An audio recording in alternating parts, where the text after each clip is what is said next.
যারাই ইসলামের বিরোধে কোনো কথা বলবে তাদের কালো হাত ভেঙে দেওয়া হবে, আইনের আওতায় দিয়ে তাদের শিক্ষা দেওয়া হবে। বিএনপি বলছে আমরা সরকার গঠন করে ক্ষমতায় গিয়ে সংস্কার করব।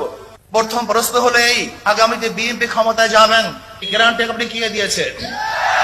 আগামীর বাংলাদেশের সংসদে আমরা যদি আসলেই জনগণের প্রতিনিধিত্ব চাই, তাহলে আগামীতে এই পিআর নিয়ে আমাদের আরো জোরে সোরে ভাবতে হবে।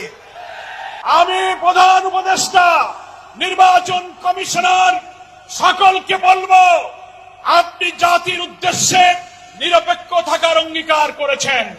আপনার অঙ্গীকারের প্রতি আপনি সাবধান থাকবেন।